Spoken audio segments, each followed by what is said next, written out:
अस्सलाम वालेकुम व्यूवर्स, कैसे हैं आप? उम्मीद है कि आप खैरियत से होंगे। आज के लेक्चर का टॉपिक है subjunctive mode in English grammar. ये सब्जंक्टिव मोड क्या होता है, कहाँ इस्तेमाल होता है, इसका फॉर्मेट क्या है, इस लेक्चर के अंदर सब कुछ डिस्कस कर लेंगे। तो आइए शुरू कर लेते हैं। Subjunctive mode. The subjunctive mode is used to express wishes, suggestions, hypothetical situations, demands or conditions that are contrary to fact। अब ये सब्जंक्टिव मूड जो है वो ज़्यादातर विशेज़, ऐसे ख्वाहिशात, ऐसे हाइपोथेटिकल मफरूज़ात जो कि फैक्ट में ये नहीं होते, हकीकत में नहीं होते हैं बल्कि हकीकत के उलट होते हैं, तो उनको ज़ाहिर करने के लिए इस्तेमाल कर लेते हैं। It is different from the indicative mode which express facts and the imperative mode which gives command। और ये सब्जंक्टिव मूड जो होते हैं वो बिल्कुल ही इंडिकेटिव मूड से डिफरेंट होते हैं। इंडिकेटिव मूड के अंदर हम हमेशा हक़ाइक़ की बातें कर रहे होते हैं, जो फैक्ट्स होते हैं उनकी बात कर रहे होते हैं, या तो इंपेरेटिव मूड्स होते हैं जिसमें हम कमांड्स देते हैं। लेकिन सब्जेक्टिव मूड के अंदर ऐसा नहीं होता, इसके अंदर मफरूज़ात होते हैं, मतलब हकीकत में ऐसा होता नहीं है लेकिन हम फ़र्ज़ करके बात कर रहे होते हैं। अब देखिए use of the subjunctive mood. ये सब्जंक्टिव मूड इस्तेमाल कहाँ कहाँ होता है? सबसे पहले होता है विशेस के लिए, ख्वाहिशात के लिए। देखें ना, विशेस वो होते हैं जो फैक्ट में हमारे पास नहीं होते हैं लेकिन हम उनके बारे में सिर्फ सोच सकते हैं।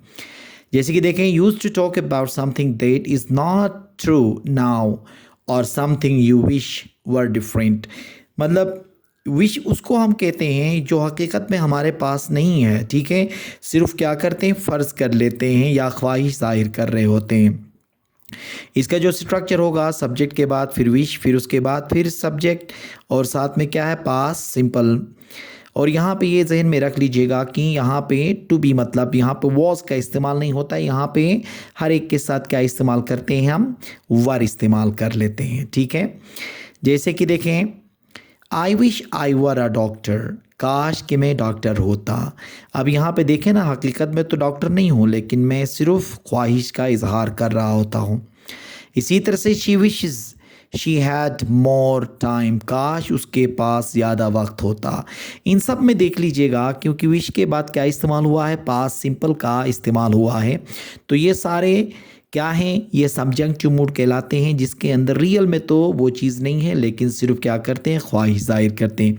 तो सब्जंक्टिव मूड का पहला इस्तेमाल क्या है, ख्वाहिशात के इजहार के लिए इस्तेमाल होता है। और यहाँ पे ये जहन में रख लीजिएगा, जब हम फ़र्ज़ कर लेते हैं तो वही वहाँ पे पास्ट के अंदर स्टेट के लिए वाज का इस्तेमाल नहीं होता, वर्क का इस्तेमाल होता है, जो सब प्रोनाउंस के साथ हम इस्तेमाल करते हैं। लेकिन वाज का इस्तेमाल उस वक्त होता है जब फैक्ट की बात कर रहे होते हैं, लेकिन यहाँ सब्जंक्टिव मूड के अंदर हम फैक्ट्स की बात नहीं करते हैं बल्कि हम हाइपोथेटिकल चीज़ों की बात कर रहे होते हैं। दूसरा इसका इस्तेमाल है अनरियल और hypothetical situations contrary to reality.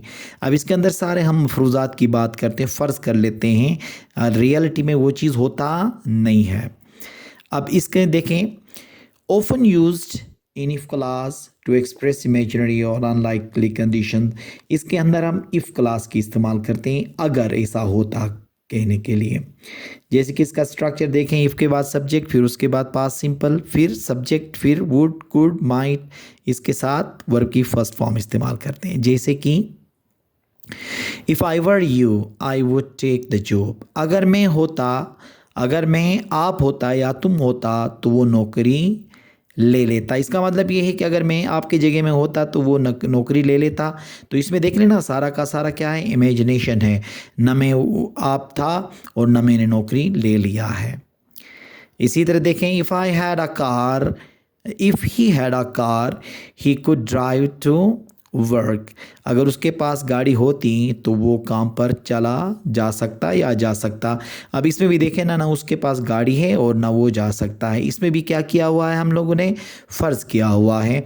तो सब्जंक्टिव मूड का दूसरा इस्तेमाल क्या है, अनरियल सिचुएशंस, जो कि रियलिटी को या उसके अपोजिट है, उसके लिए हम इस्तेमाल करते हैं, और इसके अंदर हम इफ़ क्लास का इस्तेमाल करते हैं। तीसरा इसका जो इस्तेमाल है वो है सजेशंस, डिमांड्स, रिक्वेस्ट और रिकमेंडेशन के लिए। और after verb like suggest, recommend, insist, demand, इनके साथ हम क्या करते हैं, देखें base form of the verb इस्तेमाल करते हैं। We use the base form of the verb no S even in third person singulars. जब हम प्रेजेंट में इसको इस्तेमाल कर लेंगे तो इनके बाद जब भी वर्ब आएगा तो उनके साथ कभी भी हम एस या ई एस का इजाफा नहीं कर लेते हैं।